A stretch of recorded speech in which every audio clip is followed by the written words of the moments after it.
New Balance FuelCell Rebel V4. Take one.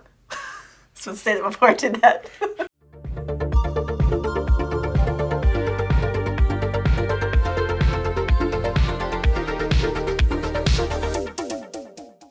Hi, this is Thomas with Believe in the Run. And this is Meaghan with Believe in the Run. And today we're talking about one of my favorite shoes that I've had ups and downs with, the New Balance FuelCell Rebel V4. That seemed like a challenge for you. You know, I always want to say fresh foam. I always want to Don't do do it. it. But it's, I know people get all upset, but it's the FuelCell.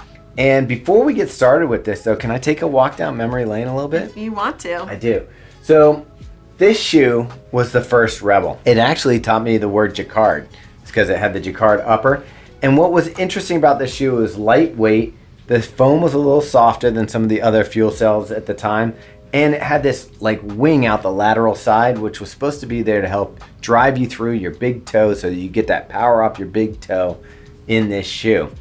When I was reviewing it, I mentioned that I didn't really love the upper, that I really wished it had a Vaz upper on it. And lo and behold, someone kind enough at New Balance was like, you want to try it? They slapped a Vaz upper on it. You can see even here, it says Vaz on the tag. They slapped a Vaz upper on this shoe and let me run in it. And I was like, perfect. Of course, we couldn't really review it because then everybody would be like, let's just have the Vaz upper on the Rebel. Anyway, it evolved. The second version came out. And we had this shoe, which was one of the most stunning shoes of the year when it came out, the New Balance Rebel V2. And we just loved it. It had this new supercritical foam. I believe it's a TPU supercritical foam that's soft. It was like super light. It lightened up the shoe a lot. They kind of took down that lateral edge, made it a little smoother, a little more accessible for people. And then it just has this beautiful upper. I was feeling a little nostalgic because reviewing this, I was like, great. They went back to what I loved about the two. And I tried it on. It actually now to me feels a little bit thin compared to what I'm used to with the stack of shoes that we're getting these days. So while I really like this one, it's really fun. I liked it using it more as a daily trainer than a tempo shoe.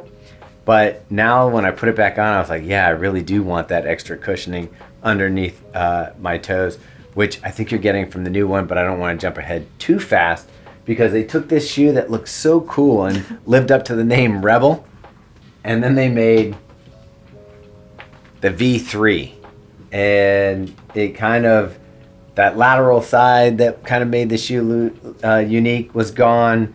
The styling of the two was gone. That was kind of cool. People did complain that the two ripped in that area where the white lines were. But they really dumbed this down to like almost like there's no excitement here. And it did have the same TPU supercritical foam as the two, but I don't know, I just fell out of love with the shoe.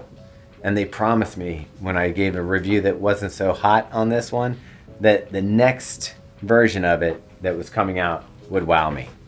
And here we are. V4, it's finally here. Unlike Thomas, I didn't really have strong feelings towards the Rebel before this, and it well, you didn't like it at all. It wasn't really for me. I just felt like it was a shoe that didn't belong in my rotation, and so I didn't use it all that much. Well, let's give a reason why you didn't like it. It was a little thin underfoot for you. Yeah. So I love more stack, and I just didn't love it. All right. So we move into this shoe. One of my favorite things about it is it does feel like what I expect from the Rebel, and it's kind of weird going back to the two and trying it on and going, ooh, actually, this is more fun than the two. What are we dealing with here? Let's start with the upper, Meg. Yeah, so this probably looks pretty similar to a shoe we just reviewed, which is the SC Elite V4, and that's because there are a lot of similar qualities. So for starters, this mesh upper, they're also using that FantomFit that we talked about, which is just a nice way to lock down the foot here.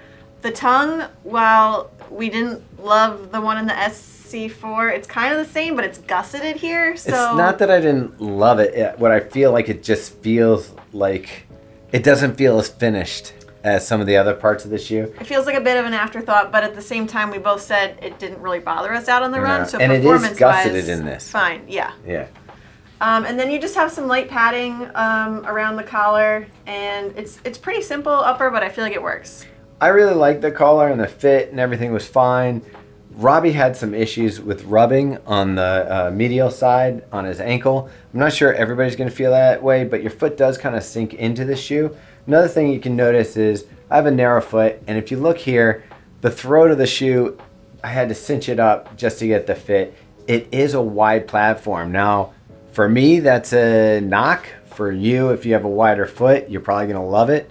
Meaghan, you have a wider foot. Yeah, I love the fit of this shoe. I thought it fit true to size, but it is definitely a bit more accommodating in the fact that it's a little wider. Yeah, even like I feel like Jarrett could get this, our wide foot reviewer, could get this on his foot and go with the normal one and it would work. Here's why I feel like it runs a little wide, is the midsole itself is a wide platform.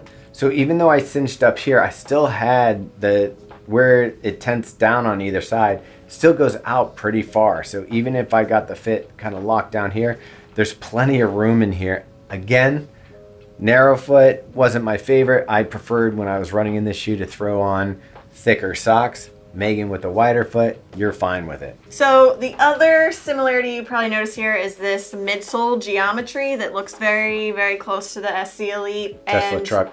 although it looks similar, the formulation here is a little bit different. So while there is PIBA, it's not 100% PIBA. It's a mix of EVA and PIBA. So you still get that bounce, but it's not that full race day feel. And this gives us an opportunity a little bit to talk about how brands will use the same term for midsoles, even though the formulation's different.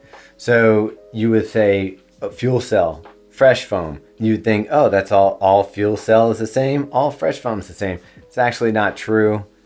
It's more where they're categorizing the shoe. So this one, which is in their performance, high performance, race day, tempo side of the shoes, those are all going to get the fuel cell. It's supposed to provide the clue that you're getting a snappier ride, a more performance-based ride, but it doesn't necessarily mean that the chemical makeup of the foam is fresh foam and then you're getting this fuel cell, you're getting that. Just bear that in mind. So Meaghan's correct. This one is not 100% PIBA. It's a PIBA mix. And what did they mix it with? EVA. EVA, there you go. So the characteristic of this foam, though, I felt was really interesting. Yeah, so to be honest, my first run in this shoe I didn't love. I think it's because I was coming off of a couple runs in some super shoes, and so it felt a little bit flat to me.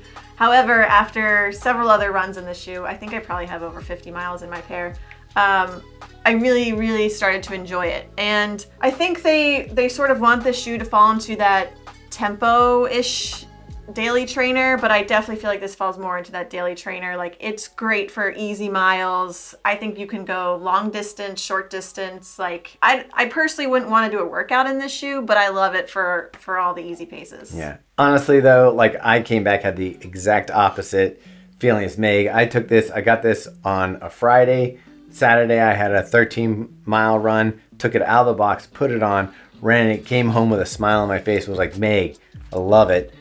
Now I have like close to 60 miles in this shoe now. It's been one of those ones that I've really enjoyed reviewing, so I kept putting it on. I will say that the characteristic of the foam has changed over the 60 miles a little bit. I do feel like it compressed a little underneath my feet. But what I really like about this shoe and the outstanding quality of it is how it works together with a really smooth roll through your stride and the weight. Like this for a size 10.5 is 7.75 ounces or 220 grams, which that's insane. That's really super light for something that you can use as a daily trainer. What's the stack here, Meg? Yeah, so they did increase the stack a little bit. I think like 1.5 millimeters. It's 30/24, so 6 millimeter drop. And they also widened it, so you just have a lot more foam underfoot, both in the height and the width. And I think that definitely changes this shoe for the better. Yeah, so after that 13.1 mile run that I did, wasn't a half marathon, just when I got to 13, I was like, might as well put the 0.1 on there. And I got back, I was like, my feet feel good. Mm-hmm. Everything felt great. Next day I had an 8-mile run, threw the shoes back on, legs felt good. So the foam really is kind as far as like recovery and everything like that.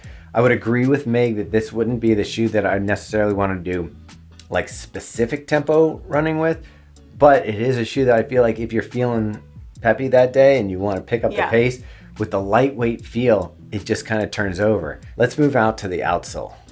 Yeah, so this also looks like the SC Elite outsole. It's just some basic rubber here.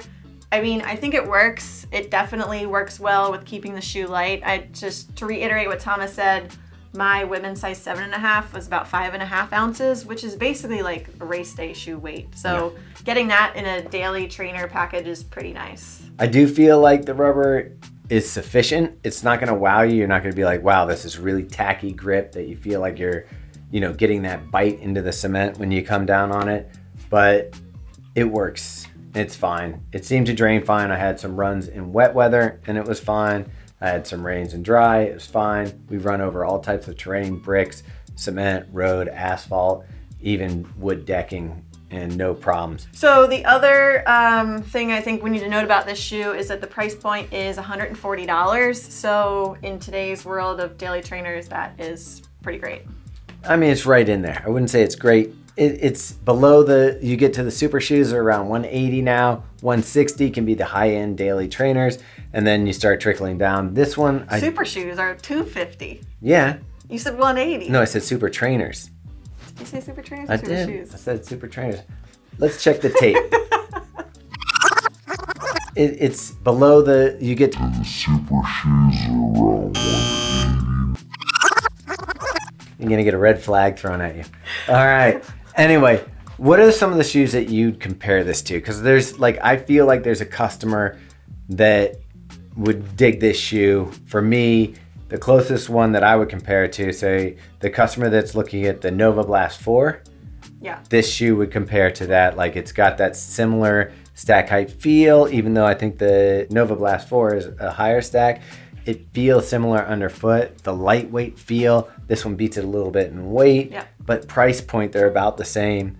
And I just think that more aggressive look, that more racy styling of this shoe and the Nova Blast are a little more like pushing that modern running shoe look. What do you think? Yeah, I have to agree. I think that that's a very comparable shoe to this. I mean, they're both like very versatile. So like I said, it's not going to be my pick for speed work or really hard workouts, but I think you can do pretty much all of your runs in this shoe. I mean, let's be fair. We're a little bit spoiled, right? Where we can go and say, okay, for today's workout, I'm running in this shoe.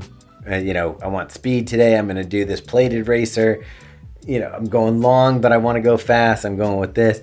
But for somebody who needs a shoe that can do a lot, I really feel like this can do it. For sure. I'm wondering though, like I said, I've got about 60 something miles in this shoe, and I am feeling a little bit of compression underneath the forefoot. It's not bad. I'm not complaining. It just doesn't feel as fresh and bouncy as that first day. I'm wondering about the durability of the shoe. Yeah.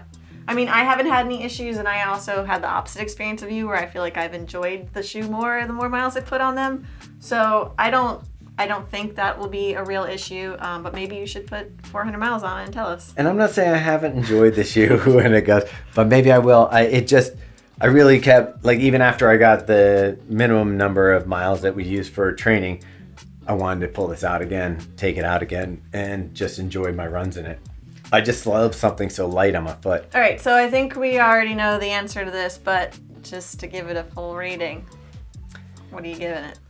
I mean, I'm going green. I would totally recommend this shoe to anybody from a beginner to somebody who has lots of experience in shoes. I think this would be one of those shoes when you put on in the morning that you just enjoy your run. Like, it's not going to be one that you feel is bogging you down, that upper breathes really well. The cushioning is dialed in. I just really love this shoe. It brought me back to the Rebel. The last one took me away. This one brought me back. And even trying it compared to the one that I thought was the greatest, the 2, I was like, wow, this is a much better shoe than the 2. Yeah, and I was never a real big fan of the Rebel, so now I kind of like it. I think it helps that I love stack, and there's just a lot more foam underfoot now. And it's a nice foam. Yeah. All right, so that's it. Meaghan, tell the people to smash the like button. Go ahead and like this video if you haven't. Subscribe to our YouTube channel. Join Podcast. us. Yeah, we have a podcast. We have 2 podcasts. One, The Drop, comes out every Friday and Monday, and then Fuel for the Soul with Meaghan Featherston, which comes out every other Tuesday. And we got a Strava group, Facebook, Instagram. Yeah, one of the best ways to stay in touch with what we're doing is sign up for our email. It's weekly. Robbie puts in a nice little write-up at the end. It's his editorial, so you can tell what the mood is around this place. And it usually lists every written review, every video, all our podcasts. It's right there in one spot for you weekly. We don't spam you with other stuff. It's just, hey, this is what's going on at Believe in the Run this week. So check it out, and thanks for watching, and tune in again.